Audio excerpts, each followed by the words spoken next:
Pernah kepikiran nggak, pemilik warung yang seumur-umur nggak pernah punya rekening bank, nggak ada BPJS, apalagi ngutang formal, tiba-tiba bisa dapat suntikan modal dari bank. Tanpa jaminan rumah, tanpa sertifikat tanah, serius, modalnya cuma satu, rajin pakai QRS selama beberapa bulan doang. Terdengar kayak janji manis iklan kan? Tapi ini beneran kejadian loh. Nah, hari ini gue bakal bedah tuntas semuanya. Manfaat aslinya apa, biaya realnya berapa, sampai kita bongkar sisi gelapnya yang jarang banget diomongin. Tanpa filter, murni fakta. Yuk, langsung kita bahas. Pertanyaan terbesarnya kan gini. Gimana ceritanya sebuah bisnis yang ibaratnya gaib di mata sistem keuangan, tiba-tiba bisa dilirik bank buat dikasih modal? Bayangin deh, sebelum era digital ini, pedagang warung atau UMKM rumahan itu benar-benar nggak kelihatan di radar bank. Nggak ada catatan pemasukan, nggak ada bukti kas keluar, otomatis bank mana mau ngasih pinjaman kan? Tapi begitu lo mulai biasain pakai pembayaran digital buat jualan sehari-hari, aturannya langsung berubah total. Kenapa bisa gitu? Karena sistem pembayaran ini sebenarnya berfungsi sebagai pintu gerbang utama lo masuk ke sistem keuangan formal. Ada riset menarik dari Universitas Atmajaya yang bilang, pemakaian sistem ini otomatis ngebentuk yang namanya jejak rekam kredit digital. Jadi, setiap perputaran uang di warung lo, sekecil apapun itu, sekarang jadi transparan dan kecatat rapi di sistem. Histori transaksi inilah yang pada akhirnya bikin bisnis lo kelihatan sehat dan layak didanai oleh lembaga keuangan. Biar kebayang, proses konkretnya tuh sesederhana ini. Pertama, lu cuma butuh konsisten pakai QRS di lapak lo, katakanlah selama 3-6 bulan berturut-turut.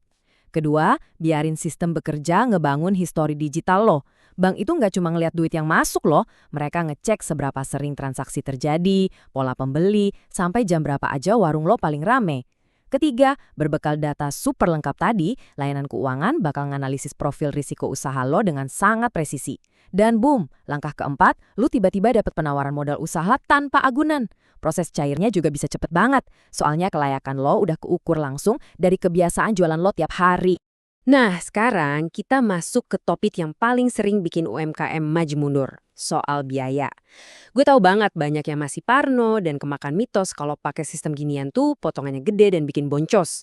Di pembahasan kita kali ini, gue janji bakal buka-bukaan dan kasih rincian jujur soal biaya MDR alias Merchant Discount Rate. Kita bongkar aja semuanya di sini.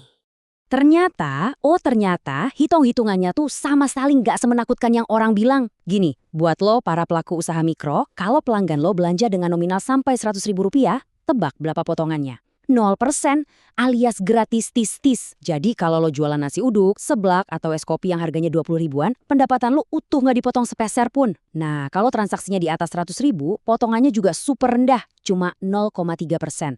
Buat UMKM reguler, tarifnya di angka 0,7%. Ini tuh masih jauh banget lebih murah kalau dibandingin sama mesin gesek kartu kredit yang potongannya bisa sampai 3%. Bahkan nih ya, untuk transaksi bansos, pajak, atau donasi, itu semuanya full gratis. Biaya yang super kecil ini murni dipakai regulator buat ngerawat ekosistem digital kita. Pasti ada yang nyeletuk, mending pakai uang cash aja, 100% gratis, nggak ada potongan. Eits, tunggu dulu, jangan salah. Uang tunai itu kelihatannya doang gratis, padahal ada segudang biaya tersembunyi yang bikin capek hati. Lo harus repot lari-lari cari kembalian, deg-degan nerima uang palsu, belum lagi resiko duit nyelip atau amit-amit kemalingan. Terus tiap malam lo masih harus melek buat ngitungin receh satu-satu. Coba deh bandingin sama bayar digital. Pembeli bayar dengan nominal yang pas banget, nggak perlu mikir kembalian, uang otomatis masuk rekening dengan aman, dan pembukuannya jalan sendiri. Apalagi buat transaksi di bawah 100.000 tadi. Beneran gratis kan? Efisiensinya bener-bener ngejauhin kita dari segala drama uang fisik. Mari kita kulik lebih dalam lagi. Karena jujur aja keuntungannya nggak cuma berhenti di hitung-hitungan uang doang. Ada sederet kemudahan operasional harian yang ibaratnya jadi penyelamat hidup buat para pedagang. Sayangnya hal-hal krusial ini malah sering banget dipandang sebelah mata. Apa aja tuh kemudahannya? Pertama, ucapkan selamat tinggal pada masa-masa keliling pasar nyari tukeran receh. Waktu dan tenaga lo berharga banget, Blu. Kedua, otomatis anti uang palsu. Kenapa? Karena setiap rupiah yang masuk ke sistem itu 100% asli, bisa dilacak dan udah diotorisasi perbankan. Ketiga, kasir lo nggak perlu nyimpen tumpukan duit segepok, jadi resiko kemalingan auto turun drastis. Keempat, ini sih favorit gue, pencatatan otomatis. Ngebantu banget buat misahin mana uang warung, mana uang pribadi. Jadi lo nggak pusing lagi bikin laporan keuangan. Dan kelima, Praktis abis, lo cukup majang satu barcode aja dan itu udah bisa nerima pembayaran dari semua jenis dompet digital atau m-banking. Terus ada yang nanya, gimana nasib UMKM di pedesaan yang warganya masih senang pegang duit fisik? Pertanyaan bagus banget. Regulator kita ternyata udah mikirin itu. Makanya mereka ngeluarin inovasi yang namanya QRS Tuntas. Singkatan dari tarik tunai, transfer, dan setor tunai. Ini tuh ibarat upgrade besar-besaran yang emang didesain khusus buat ngejawab kebutuhan daerah pelosok yang perputaran uang tunainya masih kencang. Berkat fitur ini, warung lo sekarang bisa naik level jadi semacam ATM mini buat warga sekitar. Biayanya juga masuk akal banget. Buat tarik tunai antar penyedia jasa, biayanya dipatok flat Rp6.500. Kalau mau transfer ke rekening lain di bawah Rp100.000, biayanya cuma Rp2.000 berak. Dan setor tunai cuma kena Rp5.000. Ini jauh lebih murah ketimbang lo ke agen konvensional yang kadang bisa nalik fee belasan sampai puluhan ribu. Dan ini nih kabar paling penuh harapan. Warung lo bisa ikutan jadi agen tuntas dan dapat komisi dari setiap transaksi warga. Ini beneran strategi cerdas buat nambah cuan sekaligus bantu ekonomi desa. Tapi, biar bedah materi kita hari ini fair dan objektif, gue juga nggak akan nutup-nutupi sisi gelapnya. Sebagai pengusaha yang smart, lo wajib banget tahu celah risiko apa aja yang ngintip di balik teknologi ini. Gue bakal bongkar transparan, supaya lo bisa sedia payung sebelum hujan dan nggak kecolongan. Resiko pertama yang sempat bikin geger di mana-mana, penipuan stiker barcode palsu.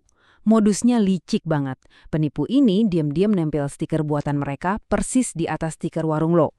Kalau ada pembeli yang main asal scan terus bayar, uangnya malah masuk ke kantong si penipu. Makanya, edukasi itu harga mati.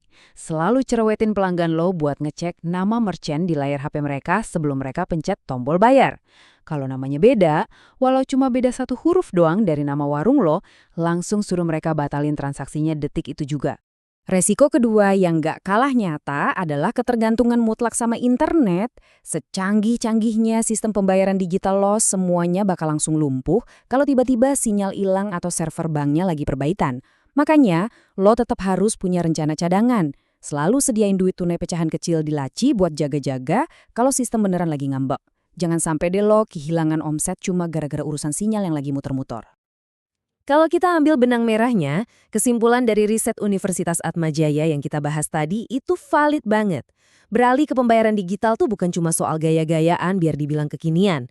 Lebih jauh dari itu, ini adalah strategi paling nyata buat mendongkrak performa finansial bisnis lo. Dari yang awalnya cuma buat ngatasin ribetnya uang kembalian, bikin rapi pembukuan, sampai puncaknya ngebuka pintu akses modal perbankan tanpa agunan. Ini jadi bukti kuat kalau adopsi digital ini bukanlah sekadar gimmick, melainkan fondasi kokoh buat besarin skala bisnis lo ke depannya.